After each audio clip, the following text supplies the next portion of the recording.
So today I'd like to welcome you to our talk about breakups. And the dialogue we've been having really is about how we can consciously go through a breakup, but also as well after the breakup, how to deal with pain. So please, I'd like you to sit with us today and join us on this journey. See you soon.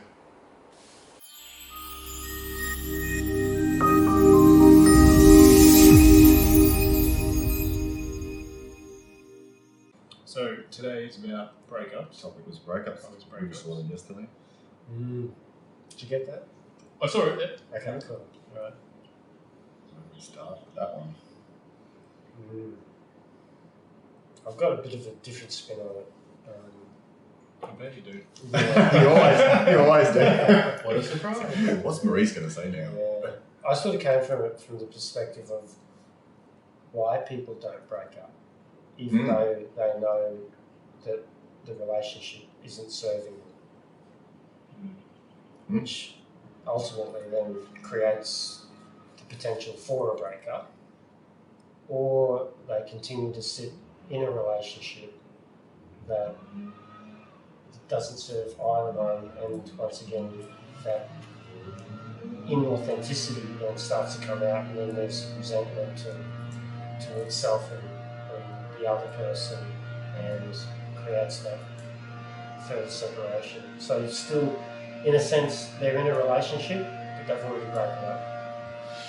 We go break up with the bloody blower man. Thank you, Blower Man. Oh, no, it's finished. That was a good time. So for me, in that perspective, because there's obviously a reason they're still in the relationship, and they haven't learned the lessons for the relationship to end. There's a purpose there, because you're in that moment there. You're saying reality is wrong. So I'm not saying that it's wrong. I'm just saying it's interesting that people will stay in a relationship, even though it's not serving them. But is it not serving because they're not willing to learn the lesson?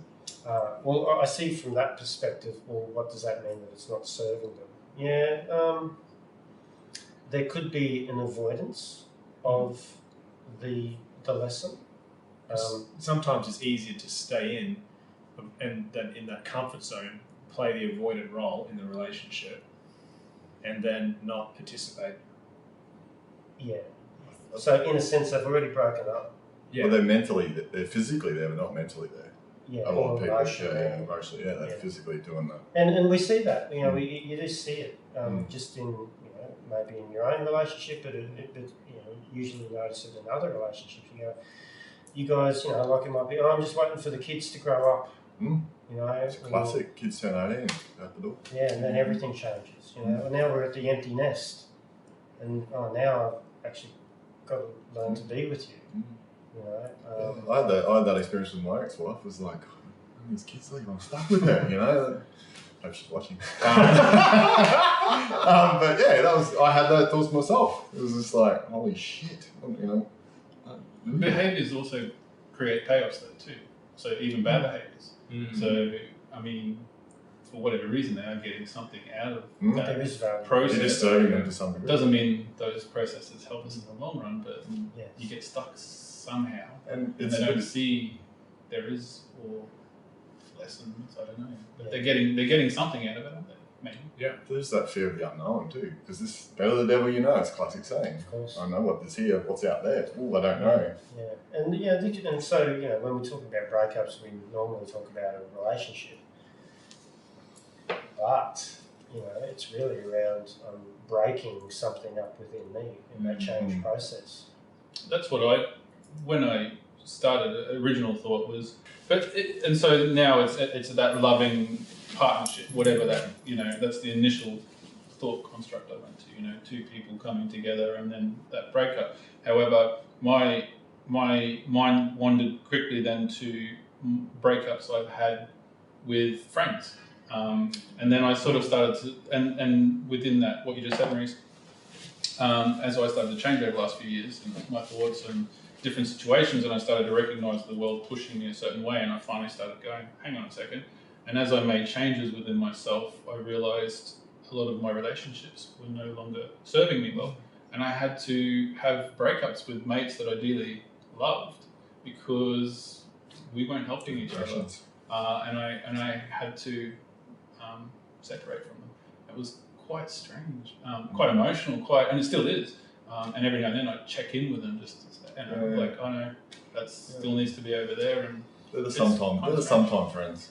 well, yeah, it's weird. You just drift. I'm it's not going even drift. You butt heads, and your belief systems have so much changed. That I've joined a cult essentially, Mm-hmm. and so Yes. I've had to It's a pretty good one. move away. Yeah, it's a cool cult, but cult's cool, man. Yeah. It's Come not. join. Yeah. They can't see the cult. www.3. Yeah, man, I'm going through the same thing at the moment with this shift, but you see some people will just drift. They just, automatically just, I haven't seen them for a while. And that's just because your energy shifted. And then some people who have got that bit of cleanness, whatever, don't want to let you go, and they become like, I'm going a different way. Your relationship doesn't serve me anymore. But okay, we'll do this continuous dance. And Yeah. Well, it comes down to that relationship style you have with each person, isn't it? If it's secure or anxious or Probably what it is. avoidant, yeah. But also as well, we said before was like bringing that back to the relationship with the other person. If you're both not participating, obviously that's serving you in both in that moment as well, because you're obviously not participating in the relationship with yourself. That part of the relationship. That part of the relationship with yourself. So there's that avoidant behaviour there that's not allowing you then to really participate fully within that relationship. And I mean, essentially, every relationship is just there to teach us things, isn't it? For sure. I mean, and we spoke about this addictive part of relationships yesterday. And a lot of people don't live a relationship, especially abusive relationships, for example, because they're addicted. Yep. They get addicted to it. Yep.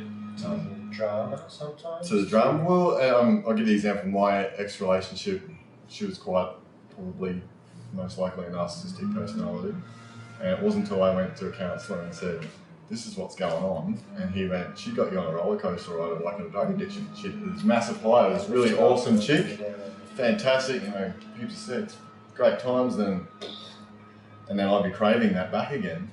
And then it'd be get high and boom, boom, boom, was this right? And it was when we split up, I was like, cognitively I could go, this is not right for me. But physiologically, my body's craving it. So there's the chemical, the oxytocin, the dopamine hit, all that sort of stuff. So people have, and that's where you have that battered wife syndrome. True. But because they've also been conditioned, I can't survive without him. It's that fear-based stuff again. So. It can be just like a drug. Oxytocin's a drug. It's an attachment drug. Touch, and you take guys away for that. And when I went through that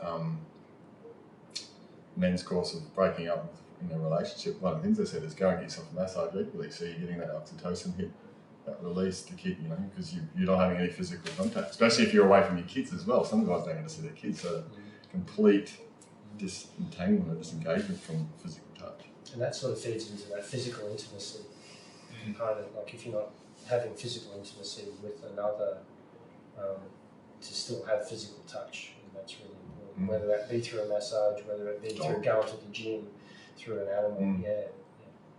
Okay. Sort of going back to what you're saying around, am I participating in this relationship, and if I'm not participating, I'm not participating in that part of myself and the relationship with myself.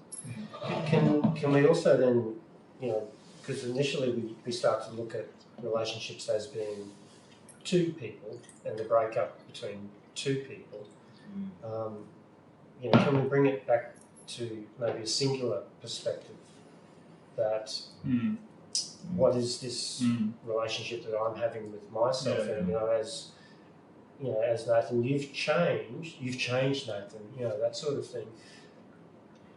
The egoic mind will try to hold on to go, no, especially if you're becoming, I guess, more awakened, more enlightened. There is in a sense, and I wouldn't call it a separation, because it's more coming back into a oneness. True. But the grasping attempts of the mind to try to hold on to a reality that ultimately it doesn't own. Yeah, because the ego can only ever borrow a reality from consciousness. Mm. Yeah. Yep. It looks for the outside to identify. Yep. Yeah. But even just saying you've changed is still an illusion. It's more of a like opening. Yeah. Mm. That can Because also be your psychological essence of who you are manipulation. has always just continued on, hasn't it? Yep. Like, I think part of breaking up with someone is breaking up, and I think you alluded to before, is breaking up with yourself, because every relationship is reflecting something in you that needs to be fixed. And so admitting that there's something wrong with that and breaking up with that is then a challenge to your ego to break up with that ugly part of you that you see in the other person. and is it Because that's life reflecting back to you what you need to fix. Yeah, are you running away from something then? Hey? So, Yeah. Stick it to me. Yeah, that's Yeah, yeah. exactly right. Yeah. yeah. Which is what you said before. Everyone's reflecting something back to you that you need to be fixed. Life's reflecting back. So break up with it's hard. You know, Well, I don't admit I have that problem. Sure. Not necessarily fixed because Yeah. when we're saying Sorry. what Good needs point. attending to. What I was thinking. Pull me up too. Well done. When is the point then that the trauma or let's say the issue in the relationship that's happening, that's causing this disillusion, when is the point when that is fixed? And then when is the point when there's a conscious, healthy separation from a very conscious point of view? Or is it the point where you're running away from something? Well, I think people continue to do this. You see people that keep going in the same relationship, break up this one, don't do the work, go straight into the next one, and they pick the same person. I'm classic. I had a bit of a break, but it was like the universe went, you didn't learn the lessons from the first one. I'm going to give you one that's even worse next time, and really stick it to you and make you show what you need to work on. And it was a lot harder, but I learned the lesson the Makes second sense, time. right? Yeah, but people you see them continue to go boom, boom, because they don't learn a lesson. They don't want to sit with themselves, be by themselves, face their demons, and do that work. Because people don't, because they just want a quick fix. That's what our society's a quick fix. Because I always find there's an illusion as well in relationships. People get to a point where they're like, oh, this is too hard and I need to go work on this by myself. As well, actually, that person's being your greatest reflection to you right now. If you want to work through it the quickest way possible with the most grace and ease, it's going to be better for you to sit with them. Yeah, and that's one of the things Abraham Hicks says. If you can get yourself aligned with yourself in the relationship, that person will either meet you or will leave because we're energetically different. I think So they'll either change. So that's really it is healthier probably to fix yourself. In the relationship. Sorry, you use the word fix, but attend to those issues that need to be Attend- grown and developed. Yes, Attend to the part of yourself that has a discord with life. Yeah. That's- And then either that person's energy will shift or they'll go, oh, I can't meet you, and they'll just disappear out of your existence because your energy has changed. I It's a think vibrational. that's a really good perspective. And I was just talking to one of my clients, and they were in a very similar position, going, well, you know, do I break up with this person? But I know if I break up with them, then ultimately I haven't attended to what resides within me. If I break up with this, I'm really cutting the learning short. And we sort of likened it to like a university degree. Okay, you've only got one more module to go before you then get your cert.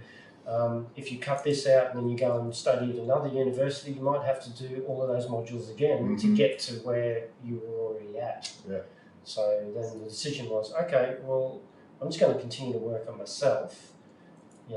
Align with myself. Do the work for the other person. Align with myself. Hopefully, the other person will align with themselves, and we can still walk along the path together. So we either grow together or we grow apart. But the emphasis was more on, okay, I need to notice what's arising within me, and as I attend to that, I can attend to that, and then that might, in essence, shift and impact the relationship to a pathway where you come closer together, or it might, like you said. And you have a mutual, hey, this is not working. It might be a mutual, hey, this is not working, or someone does have to get hurt, as we say. And I think that's a solid way of looking at it. Yeah, I think so as well. I like that.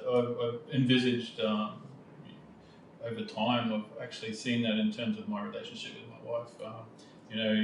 There's parallels, if you like, in a sense of lines, and one person stepping ahead of another at times as well in terms of their learning and not being good at sometimes and lots of crazy things happening, but at times you either catch up in a sense, or come closer, or it would, essentially get to that point. But you keep coming back in, checking in, and growing, and sometimes it's, working on yourself, getting to that.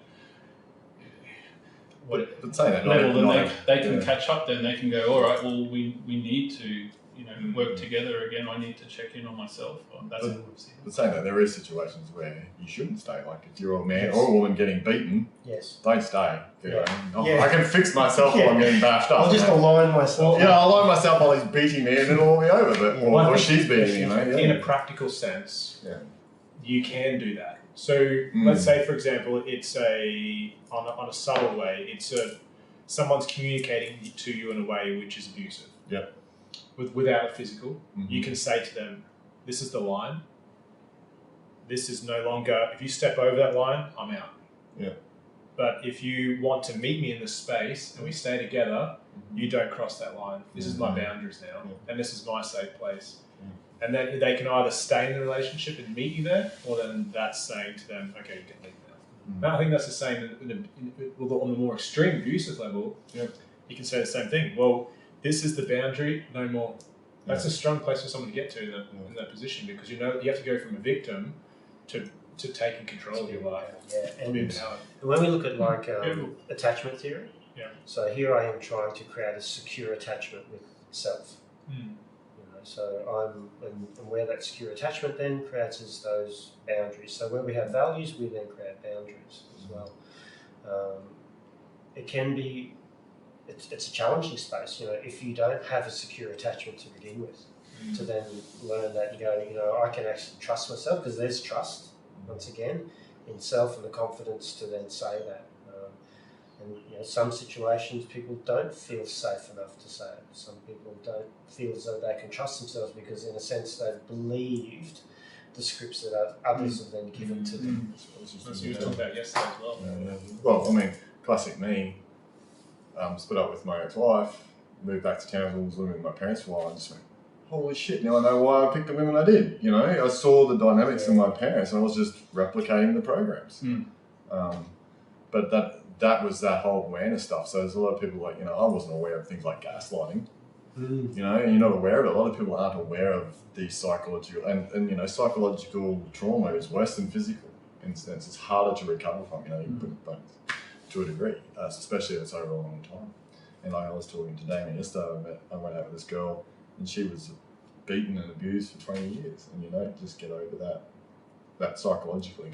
All the gaslighting, all the cheating on this stuff. So, and so she wasn't aware that there was a completely different life out there until she started meeting other guys and went, I thought that's what normal was. So I wasn't aware, there's that coming to awareness, and I think we all go through that process. I did. I wasn't aware that some of it, like sitting there with the psychologist, you realise what she's doing. I went, no, I'm trained in this area. Like, shit. Okay, thanks. He actually said to me, he says, see those shoes you got on? He said, I'm not supposed to say this, but run and keep fucking running, because she's a nutbag. I'm like, okay. So we went there for couples counselling, and he saw her on his own. He just said to me, because you've got a nice spirit. He actually said to me, he goes, you've got a really nice spirit. Which was funny coming from that, and I was like, oh, okay. He goes, yeah, you've done your job here. You've done your time. But I still have a lot of learning after that. I was going to say, did you learn from that? Oh, hell yeah. And then you were able to, I guess, clear some of that learning before you then... It took a long time. It probably took 12 months for me to get really sort of even keeled again. Because there's just all this stuff coming up and blah, blah, blah I had to deal with. And then really started looking into the spiritual journey and that sort of stuff, and why was this lesson here, and what was I learning from it, and all that sort of stuff. When you lose, don't lose the lesson, that sort of stuff. And looking at the patterns that I'd been instilled with, the programs that I'd been running, why I had, again, learnt that lesson of, okay, I didn't learn from the first one, here it was again. And so stuff now, I'm much more consciously aware when I do start dating someone, I go out with someone and that sort of stuff, I'm more aware of seeing, it's not being cautious, it's not being over cautious, just go, okay, well, where do my boundaries lie? What will I put up with? What will I come up with? And some friends say you're picky, and I go, well, I'm not going to go buy a house without a toilet, am I? You know, you're going to find something that's 80% fit. It's never going to be 100% fit, but if you're looking for a relationship, you don't go for the 40% fit. You go, that'll do. Yeah, so you sometimes people do that. Yeah, they do, for sure. Yeah, and people just say to me, well, because they aren't comfortable with me, you know, friends who are in relationships aren't comfortable with me being able to go, well, I'm not doing that. I mean, you might have settled, but I'm not going to do that. And sort of, you see this cognitive dissonance for them, which is really interesting as well. Sorry, you said something. I was going to say pieces I've come up with then. Yeah, me too. I'm going, shut me go. So in that perspective then, on a practical sense, if someone is in a relationship where they're not in a secure bond, what is a practical way for them to bring themselves back into a secure attachment style within themselves, with life and within the relationship, and the relationship with themselves? Ooh, that's tough. I think that's a case by case situation because there's different spectrums. Like I've got friends who will break up over, you know, nothing. Yeah. And other people will cop a hell of a lot more tolerance. So, yeah, I don't know. One thing that's been coming up for me lately is, so when I feel myself moving into an anxious attachment style, to move myself back into a secure attachment style, I will internally inside myself then start having the dialogue of all these secure attachments I've had in my life and allowing that to fill me. So right from the beginning, so, you know, my best mate and his mum, right through to, as I was growing up, all these different relationships right through my whole life until now, and just saying those names over and over again and feeling that feeling, and then retraining my neurological system to come back into secure alignment with inside myself. Answer one of your questions back there that I learned from my lessons was, and this is joining the dots too, is I had a real insecure attachment because we moved a lot as kids. And so that was my lesson through that I was a people pleaser. I wanted to hang on to people. And the lesson that I learned from that then, it was like, well, source is always with me. My spirit's always, so I'm always secure. There's always someone with me. I'm not alone. Yep. It's like, you know, if you go to Christianity, Jesus is always there, or God's always there. So that's the thing that I learned to do then, that source is always got my back. So I don't need someone physically anymore. I mean, it's nice, it's great, but yeah, I've learned that I've got my own back. I had to trust myself, trust my inner. So how did that internal dialogue go? To start with, just listening to some of the sessions I've been doing with the choir, for instance, and some of the reference points they say there, it seems to be, you know, starting to use that silence, and that silence you eventually get to connect to and see greater things, and the connection with others with yourself essentially in the long run. So then that creates that faith, I guess, that you talk about with the connection with Source, and you know then that love is everything, and then so the practicality of starting something as simple as meditation can move you forwards into that faith or that connection of love. I don't know, that's one practical reference you could make. I think the real one that I've got out of it is when those voices come up, you just go, oh, that's an interesting thought. And for some reason, that for me, that really dispels the stuff. Like, the old, everyone leaves me, I lose friends, blah, blah, blah. I just go, that's an interesting thought. And that sort of just cuts energy. But it's also now, it's the realization of, I think I went through the process so mentally, was that everyone is in your life for a reason, season, and a lifetime or whatever. So that person might only be in my life for 5 minutes. What are they there for? Why are they there for the season? And then you have the people that are there for eternity.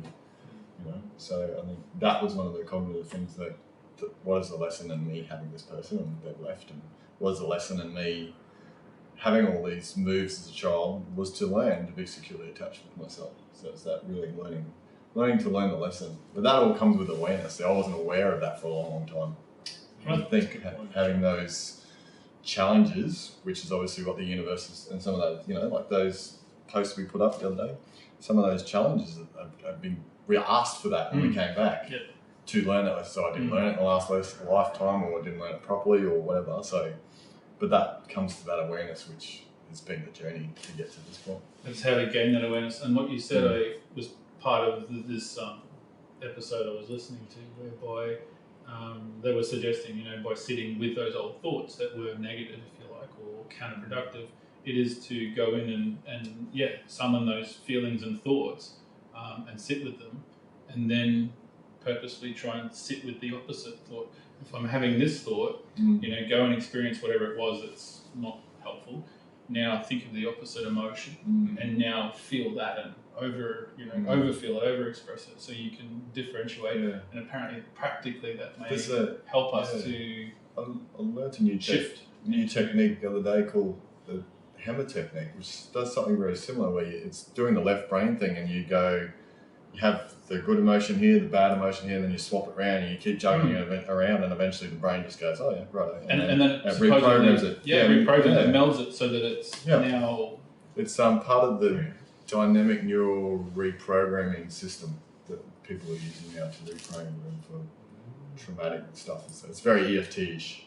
Which is interesting because it sits aligned with the Buddhist concept of equanimity, where there is, it's the neutral,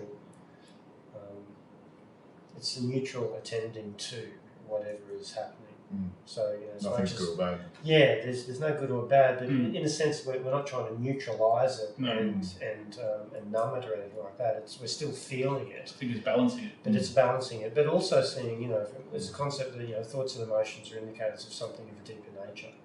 So what does the sorrow represent? It actually represents the love that I have. So you'll only feel sorrow because of the love, the sorrow of the missing of something that you love so much. So can you allow the sorrow to be there to remind you then of the love? Yeah. And to either take one away than the other would suggest that one has greater value than the other. This is sort of that hammer technique where you go, hang on, and it's the duality too. It's the yin, the yang, complementary with opposite forces, but they're all part of the Well, you couldn't appreciate the up without the down, could you? That's exactly If everything was like that, life would be like, boring, whatever. Yeah, it's pretty boring. I'm going to check out. Yeah. You never get a high. That's exactly right. Yeah. So coming to it from that understanding, and I think the question that you ask is, well, what can you do to create secure attachment? Probably the most powerful way is what you're saying, Nathan, is to create secure attachment with life. Okay, because that's ultimately that ontological perspective. When you feel as though life is there to support you, life is there with you, it does things for you, not to you. When you start to see that your life is actually a series of events that is the catalyst for spiritual growth, when you start to see life through that lens, you go, hey, whatever's placed upon my path today, is going to bring me to a greater awareness of self and others. So see, that's just a mantra. Now, I find that is, that there's a healthier component to that. Because I can go and do my stuff, you can go and do your stuff, but we still meet in this thing called interdependency. We check in. I mean, that's the classic for me. Like when I broke up with my wife, I also lost my job within 3 months because Queensland Health did a restructure. So I lost my identity as a father, husband, a job, shattered. It was like, man, just cut your legs. Another way, it's like, wow, what a beautiful gift. It was. Now that's what I look back and go, wow, that was great. Because, you're lucky you stuck around because you could have easily topped yourself because of that. And I got sick as well because just all the stress. But now I realise how resilient and tough bastard I am. The shit that I can put up with, deal with. So what arose for me then was there's also not only the relationship breakup. And it's interesting, I'm seeing this with my ex-wife now, with the kids. See, because I moved away from them, and I had that kind of grieving process of not having the kids in my life all the time. And now the kids are moving out home, and you can see, and my mum went through the same thing with when my brother finally moved out home.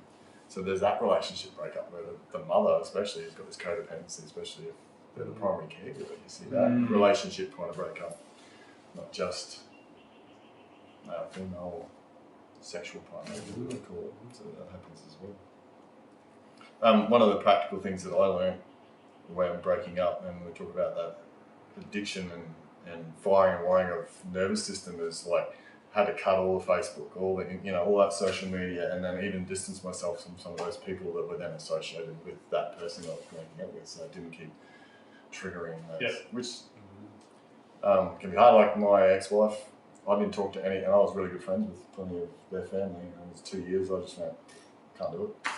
And about 2 years later, all of a sudden, it was really interesting. I must have been ready, and they all just started sauntering back into my life on their own accord, and hey, how you doing? And about Christmases and stuff like that now, but I think that's part of the healing process too. It's like, it's different when someone dies, they're gone. Yeah. But if someone's still alive. And so what's a conscious breakup look like? I haven't seen them. They're pretty amazing. Yeah. But it's you funny you should say that, because I was thinking before, a lot of the times when I've broken up, you find people and other people, they actually, instead of going, hey, this is not working, they create even more disharmony to have a big argument, and then they've got a reason to break up rather than going consciously go, this is not working. How can we best move apart from each other without destroying each other? Which I've seen a couple of times. So that's that concept of conscious uncoupling, Will Smith and his missus have done it recently. Yeah. It's full on. Yeah, she was having an affair with or seeing this other rapper or something, wasn't he? And he knew about it, and he just went, and they were sitting there having a full-on laugh with each other and joking, we're still good mates. But he's pretty consciously aware kind of guy. Yeah, and see, I think that's the thing. There needs to be a certain level of awareness within both parties in relation to what's happening within the relationship, and I guess openness and transparency that sits within that too. As much as we'd probably like to think that most of our relationships are like that, could you actually come to a point where you go, hey, this isn't working for me anymore? But hopefully before that gets to that point, we're then having open conversations around this is what's happening for me. I think that's probably the beginning of a conscious breakup, because you're being consciously aware of it, and once again, like you're saying before, well, maybe there's some stuff that I need to work through. Can I work through that with you, while we are together and making that transparent? It helps if both people are on the same page. I guess the challenge is what happens if one person is aware of it, but then the other isn't. It'd be very difficult, I think, because it would come across a little bit like manipulation. Yeah. And because for me in the unconscious coupling, then there'd be so much ownership of your own triggers that would come up, of abandonment and betrayal and all those kind of things that naturally might come up from triggers from your childhood or these predisposed kind of conditions in your psyche. So there would have to be you'd have to have within the relationship strong boundaries in a way, personally and interpersonally, but then also as well the communication would have to be very clear, and the ability to hold space for each other during that as well, where the person has something arising and being like, well, actually, I'm still here, I'm not abandoning you, I'm just going to sit with you while you process this, and then vice versa, like swap over. But you sit there and wonder, why are these people breaking up? Well, that's what I'm sitting there going, well, hey, I'll be in this. This sounds great. But I mean, how do they get to that point of their conscious? What comes up for me then is the stuff in Ra stuff, Law of One, is where the Venetians or the people of Venus was saying, well, I'm having sex with the creator, so they just had sex with everybody. And so they just had open relationships, which you're starting to see more of that. Like I went out with a girl who was a partner. She was trying to get into the polyamory stuff, which you're seeing more and more of that kind of stuff happening. Because people are just going, well, I can do whatever I want. It's my body, it's my life, and do whatever I want. But people are still in that old programs of one partner. And actually, psychologists told me once that if they dated it right back, they looked right back, someone's done research, and the reason why we have monogamy now is because of the proliferation of sexually transmitted diseases. So even prior to this, we didn't have monogamy, but then it was created to stop that happening, and we're still stuck in that. it's your body, it's your, do what you like with it. But if it's outside my boundaries, then that's not going to happen. So, it's a funny thing though, because like in this density, it's something that you physiologically crave, these chemical addictions in essence, but when you have a connection or, that light love, or essentially when you become enlightened, you feel that pure love, it's different then. Yeah. In the end, Yeah, you become completely intertwined with every you, us, one, and it's so much greater. You're not really looking for what it is that you may be talking about in some respects here. I don't know. At times when I've had these moments, I don't know if we'd be chasing the same sort of relationships. Well, it's a different version of you now, and we can sort of relate that back to the domains of intimacy. So because maybe when we're younger, it's more so around the physical act of sex. We think that is that's what a relationship is based upon. If I'm intimate with someone in a sexual space, then that's the good beginnings of a relationship. You've allowed me to enter this space in this way. But then we're starting to then see that there's emotional intimacy, there's intellectual intimacy, experiential, sexual is a part of the physical components of intimacy. As you start to become different versions of yourself, and you're opening up the heart, then there's a greater connection. I can say it easily that I love all of you guys. That's right. I have I have an intellectual and spiritual intimacy with you. There's an emotional intimacy that sits there, and physically, we can give each other a hug and all that sort of stuff. So, that our buckets are getting filled just through these interactions. When it comes to, I guess, a loving partner, then it would be great that you could experience, I guess, the levels of intimacy in those areas. So maybe as we're starting to look at our partners, we're starting to look at different domains of intimacy, and are those areas being fulfilled in that space? And can I create the conversation? Can I open space, and can I hold space for that to occur? And I think that's probably coming back to that original those statements that we're making. Well, I'm in this relationship. These levels of intimacy are really important to me. Do I get that within this relationship? And if I'm not getting that in this relationship, can I at least open the door and open the conversation to see if that could occur? I think what we've been also conditioned to is that one person will fill everything for us. Yeah. And then that it's okay to go find what you're not giving me in this relationship. And some of my relationships, I realised that the female struggled with that. That I went, well, you're not giving me everything. You're not giving me the male mateship, the male bondship, all that kind of stuff. And I want to hang out with my mates, and they were like threatened by that. That well, hang on, I'm supposed to be your one and all and everything, but you're not. And I think people struggle with that. So maybe that's where that interdependence, once again, that we have this relationship that we invest in, but we also have multiple relationships that sit outside of that, which we can access different types of relationships in a sense. Yeah. And were those conditions preset before the relationship? Because now we're talking about intentional relationships. That's a really good point that you... The old Ian was probably not aware of that kind of stuff. Yeah. And the people that were going out with younger and... you just, you have to do that stuff to learn the lessons. So... the other thing I was thinking then is that I have some relationships with females now that are seriously intimate, but there's no sexual relationship. They're fantastic. So there's some intentionality around that then? Yeah. From my side, sometimes you can feel they're wanting a bit more, and I just go, we're happy in this place. Still, So I think that intentional relationships really feeds into that conscious uncoupling or conscious coupling. Yeah.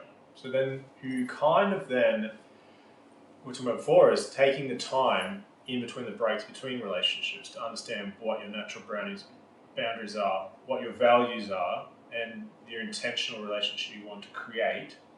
So then when you walk into a relationship, you've got the framework there preset for it to work. Because otherwise, like I said before, if you go in and then you're like, you haven't had that intentional dialogue with yourself before you go into the relationship. Oh, we've been dating for 2 months. I've been spending all this time with you, but now I want to spend time with my mates. They're going to be like, well, what's going on? But that's the honeymoon effect. People do that in the beginning because you're really addicted to that, or you're really hooked in with those, you know. And if you read Bruce Lipton's stuff, honeymoon effect, he's worked out how obviously you live in honeymoon forever. But that's what happens in the first couple of months.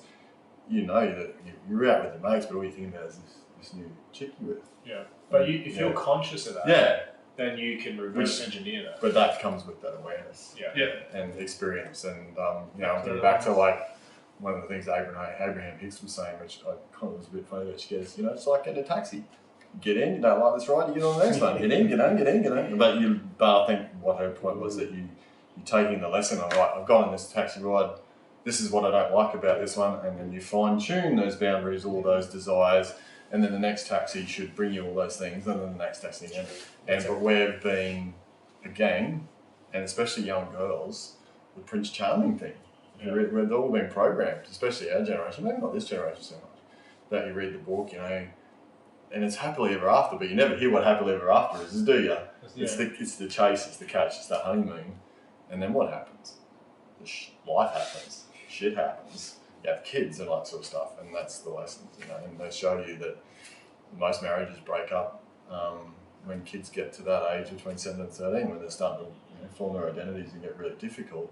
Parenting styles are different, and relationships really struggle. And if you haven't got really strong boundaries and communication skills, and that kids cause an issue. Yeah, there's also some research around levels of intimacy, and the more of those domains of intimacy that you're ticking within your relationship, the longer your relationship will last. So if you're not hitting those markers, then there's more chance that your relationship will break up. So intimacy is really, really important. Makes sense. Of course it does. And to go even further, and we've spoken about this before, as much as there's intimacy with another, there's intimacy with self. Yeah. So what am I doing? There's that interdependence once again. But then there's that intimacy with life. And we've spoken about love languages before too. We get caught up in the love languages about being to others. You know, words of affirmation might be a love language that another feels, you know, or you might feel that yourself. When you then start to look at this ontological perspective and what is, you know, do as much as I appreciate words of appreciation, so that's great, that's all good. How do I give words of appreciation to life?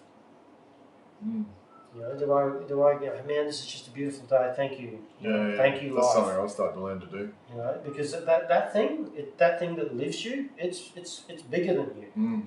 And we soon, very quickly, forget that we are having a relationship with life.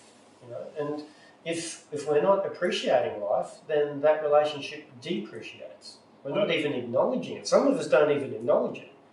You know, it's more so about what's happening out there on my days. You know, and we might put some effort and investment into other relationships, but you know, each time you breathe in and each time you breathe out, thank you, life. Thank you, life, because I may not be here tomorrow.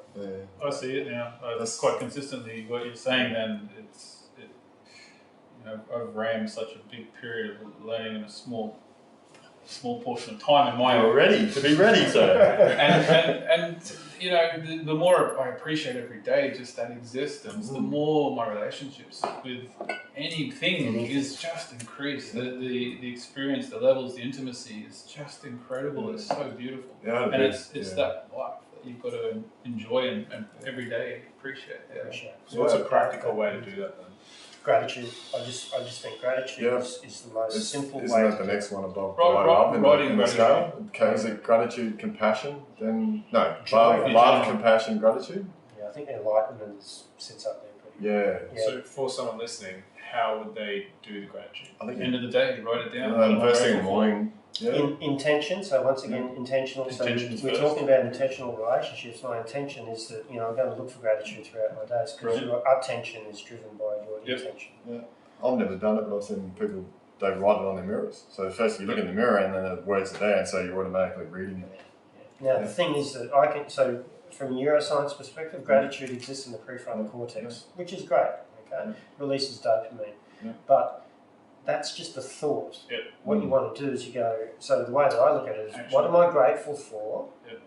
What is it that I appreciate? So why? So we need gratitude and appreciation. The appreciation is the emotional component. Yeah. Right. So now I'm speaking. So life uses the language of frequency. There's a higher frequency that's emitted through emotion. That's energy, emotion. Yeah. Yeah, and that's the thing that I think I brought up one of our groups that Abraham Hicks was talking about, and that's where Napoleon Hill, they took it out of his book. Yes, that's right. The thinking was an area, and they took it out of the secret. It's the emotion, it's the vibration, it's the energy that's coming out. So my son was going through a period, and he was given, to sit down and therefore at a time each day write it down. Yeah. So then you're creating.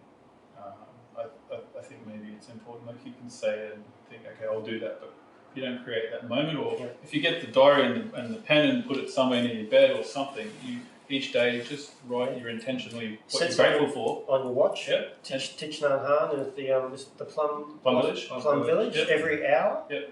That bell will go and they'll put everything down and they'll just sit in silence Yep. and then they'll show gratitude. Yep. And it's just bang. Programming a time where you can do it, I guess, is probably important. Maybe for a while. It's getting into the habit. Yeah. Healthy habit. Yep. There's a gratitude app that you can get on the phone. So you just get it and then it'll ask you questions. What are you grateful for today? And you just put in 3 points of gratitude. Yeah, I had a beautiful moment with my dad that day. He's going through chemo, and he came out the other day. He's got a bit of a joke. He goes, "Morning." He goes, "No, I'm quite happy today."